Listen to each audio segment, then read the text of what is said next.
What happens when the Summers brothers finally clash? Not over villains, not over strategy, but over Charles Xavier himself. One brother fighting to protect him, the other fighting to cage him. And caught between them? The last flicker of Krakoan hope. It all starts not on a battlefield, but in silence. A lonely condo. An almost empty apartment. Alex Summers, Havok, sits with nothing but a chair, an old photograph, and his regrets. He dials a familiar number, Polaris. The voice on the machine is cold, even if recorded. "Hi, you've reached the phone of Polaris. I'm unable to talk right now. That, or I'm avoiding you." Havok waits, listening, then leaves his own final message. He admits what he's never been able to say, that Polaris was right about X Factor. That he only ever joined because he wanted to belong somewhere. Because after losing his family, Krakoa, and her, what else was left? His voice cracks as he tells her he isn't on the team anymore, that all anyone really has are the people willing to stay with them. He says goodbye, covering his face with his hand, a man crumbling under the weight of losses he can't take back.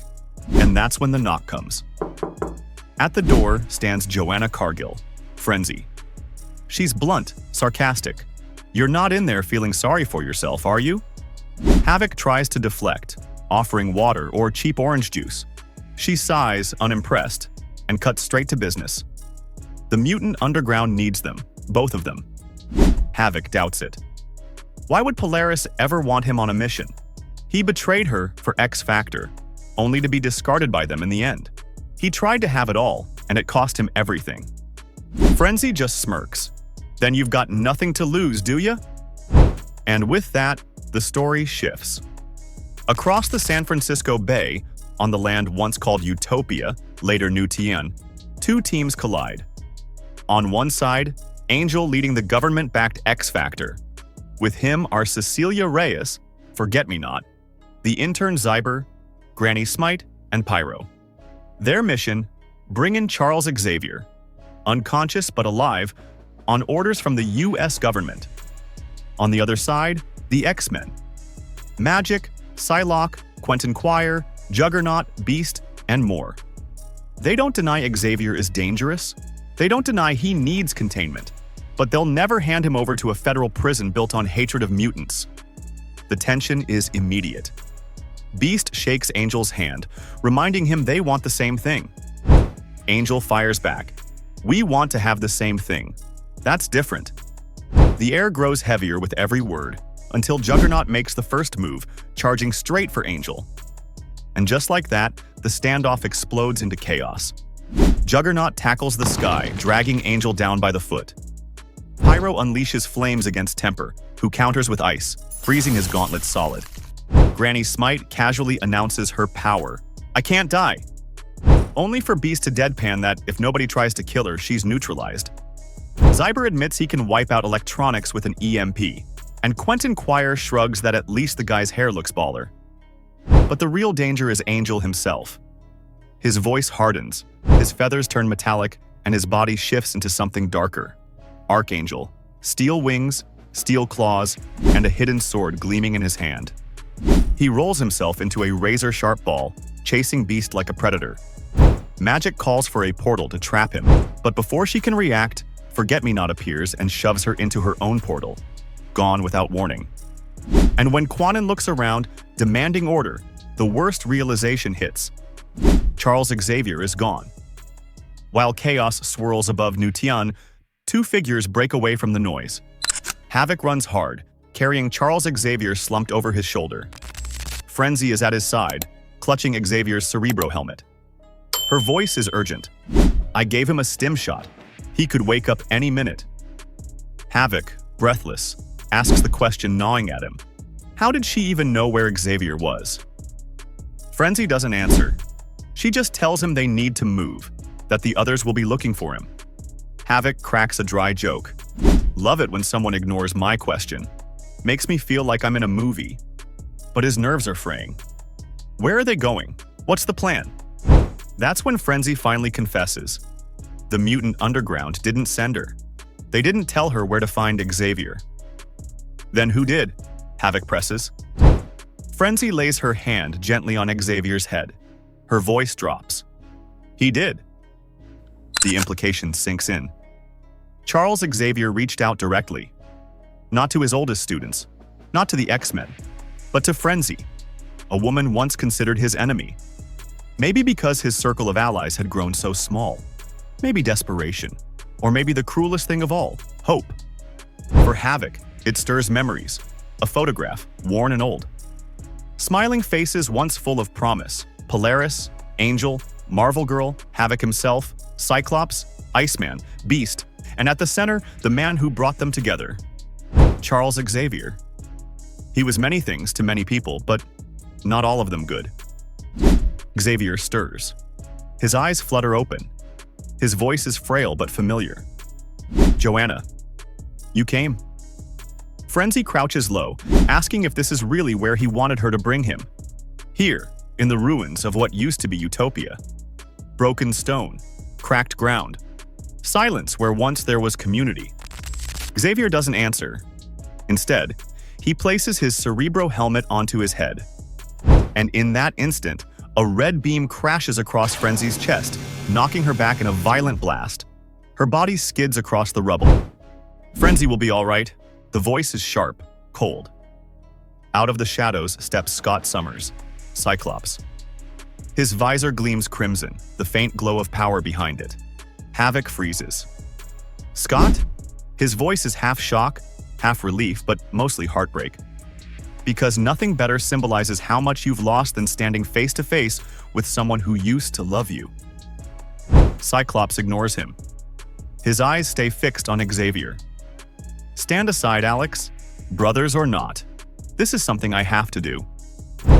Xavier stirs on the ground, whispering Scott's name. Havok steps forward, torn between blood and loyalty. Where have you been? You weren't with the others. I thought... Scott cuts him off. Storm froze my head, literally. But I got free. I'm not here for explanations, Alex. I'm here for him. He gestures at Xavier. His voice is a command. Don't put yourself in my way. But Havok shakes his head. Too late for that. You remember, don't you? Our powers don't work on each other. We could just talk this out. Scott's jaw tightens. I'm afraid it's too late for that. A blast of red tears the earth at Havok's feet, dirt exploding upward. Havok staggers back, coughing, covering his eyes. Ah, my eyes. He stumbles, but his voice is raw with pain and disbelief. Can I just ask you one thing? Why? Why are you doing this? Scott's answer isn't words. It's a fist. His knuckles crack against Havok's jaw, sending him sprawling. He was like a father to you, Havok shouts as he wipes the blood from his mouth. Scott's reply is venom. He's dangerous. His telepathy is leaking. He's destroying lives. He slams his hand against Havok's throat, pinning him down.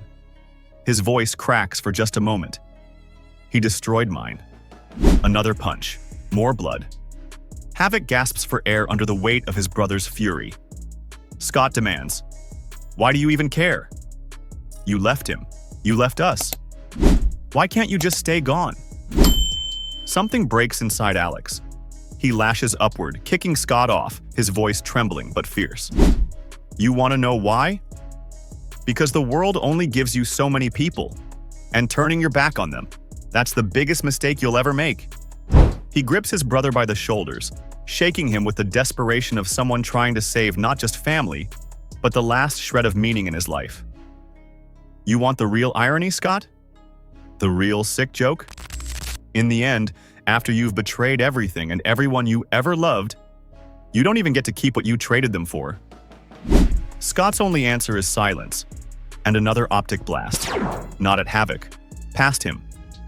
Havok turns, confused, just in time to see the cliffside above them crack. Rocks begin to crumble, massive boulders hurtling downward. Scott scrambles to safety, leaving his brother behind. Dust and stone bury Havok as the world literally caves in. Cyclops staggers forward, visor glowing, his breathing ragged. Ahead of him, Xavier crawls, dragging his body toward a strange platform hidden in the ruins. Scott's voice is torn between rage and pleading. Why, Professor? Why here? Why now? Xavier lifts a trembling hand to a scanner. His words are a whisper, almost prayer-like. To show them, to show you all.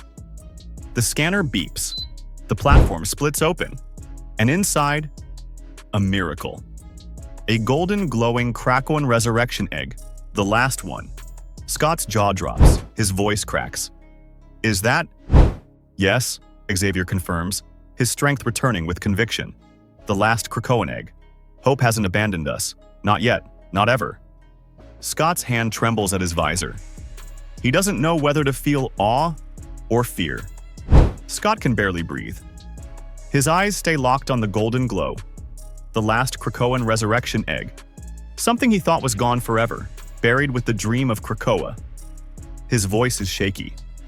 How is this even possible? Xavier, standing taller now with the Cerebro helmet humming, answers with a weight that feels heavier than his frail frame. I asked myself the same question. Each time one of you came to me. Each time you doubted. Each time you lost hope. Yet here it is. Proof that hope has not given up on us. Scott presses, his desperation spilling through. Who's inside it? Who are you trying to bring back? His voice cracks like a man terrified of the answer. But Charles doesn't give it. He simply rests a hand against the egg as if it were sacred. That doesn't matter right now. What matters is what this egg represents. The promise of tomorrow. Scott shakes his head violently. His visor glows brighter, a red haze flaring in the dusk. No, it does matter. It's too late. Everything is broken, Charles. Krakoa is gone. The dream is dead, and you… He gestures sharply, rage cutting through his grief. You can't be trusted with this. His voice hardens. You're both coming with me. Now. Scott takes a step forward, power building behind the visor, when another voice cuts him off. Actually, I'll take it from here. The words are laced with sarcasm. Before Scott can turn, something slams into his back, electricity tearing through his body. His scream rips across the ruins as his body convulses. He collapses face first onto the ground, smoke rising from the back of his uniform.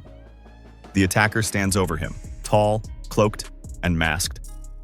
His weapon crackles with residual energy.